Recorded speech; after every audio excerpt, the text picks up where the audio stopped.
Olá pessoal, tudo bem com vocês? Nós estamos aqui hoje para dar continuidade à nossa última aula. Nós vamos continuar o assunto resistência à insulina. Hoje nós vamos entender como a resistência à insulina pode ser e é o fator de risco mais importante para diversas doenças crônicas. Então, vamos lá. Eu trago aqui para vocês esse artigo científico que fez uma análise de vários fatores de risco para a doença cardiovascular. Nós temos aqui uma imagem desse estudo mostrando que, se pudéssemos tratar cada um deles isoladamente, quais seriam os mais importantes? Quais seriam esses fatores? Bom, vocês podem ver nesse slide que a resistência à insulina, se pudesse ser tratada e revertida, evitaria 42% dos infartos do miocárdio. E a gente vai ver ao longo do curso que é possível fazer a reversão da resistência à insulina. Enquanto que o colesterol LDL, que é visto como o principal fator de risco cardiovascular, esse responderia por apenas 16% dos infartos. Observando esse estudo, nós podemos notar que o LDL está associado ao risco cardiovascular, porém ele está longe de ser tão importante quanto a resistência à insulina. Então, pessoal, é importante a gente ver esse tipo de estudo para desmistificar essa associação de que só o LDL, que é o considerado o colesterol ruim, é o responsável. Vocês podem ver que, comparando essa evidência, a gente pode perceber que se a gente reverter a resistência à insulina, a gente evita em 42% o risco de infartos do miocárdio, enquanto o LDL é apenas 16%. Então, nós temos uma visão ainda muito arcaica em relação ao que realmente traz o problema.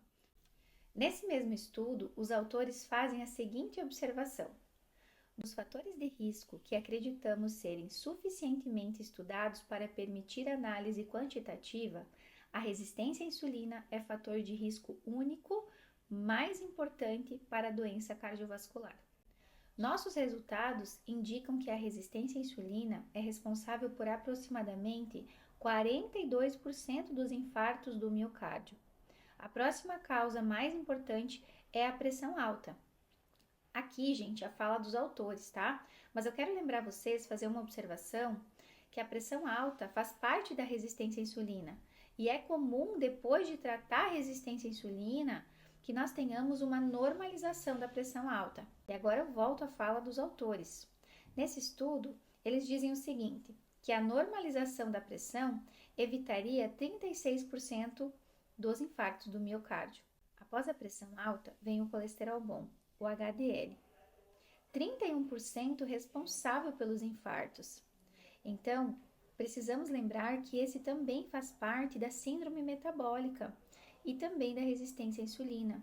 Então, lembrem que na aula da síndrome metabólica eu expliquei para vocês sobre um dos sinais da síndrome metabólica. Então, quando o HDL está baixo, ele pode ser um fator de risco, e aqui também está mostrando nesse estudo como ele está associado, ao risco de eventos cardiovasculares, ao risco de infarto do miocárdio. Então, é importante ficar atento a esse marcador, ao HDL. Quando ele está mais alto, ele é um fator de proteção, então é importante tentar melhorar o HDL. E ao longo das nossas aulas eu vou ensinar vocês como nós vamos fazer isso. Voltando à fala dos autores, eles também falam nesse estudo que o IMC também é responsável por 21% dos infartos do miocárdio. Em outras palavras, a obesidade. O tratamento da síndrome metabólica e resistência à insulina tem por consequência a perda de peso, não podemos esquecer.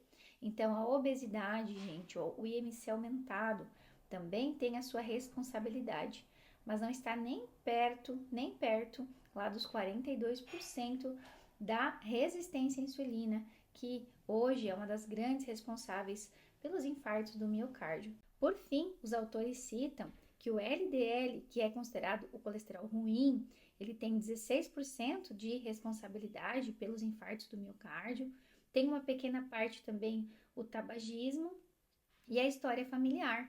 Mas esses, mesmo sendo importantes, eles são menos importantes do que a resistência à insulina e a síndrome metabólica. Eu trouxe aqui também para vocês um cálculo da razão triglicerídeo-HDL.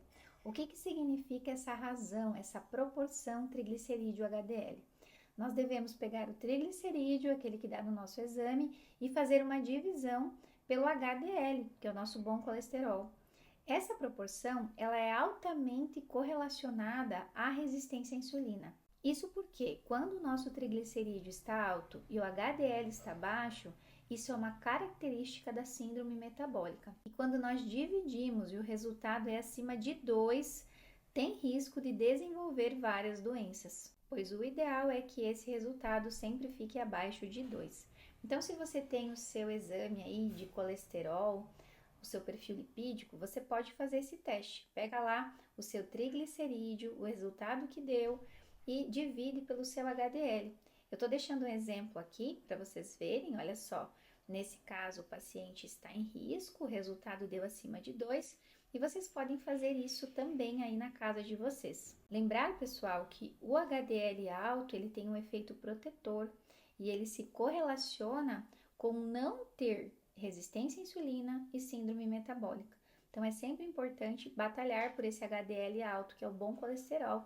E a alimentação e a atividade física estão totalmente relacionados com o aumento desse HDL, que é o bom colesterol. Esse slide mostra um novo modelo proposto sobre a doença cardiovascular, síndrome metabólica e a alimentação.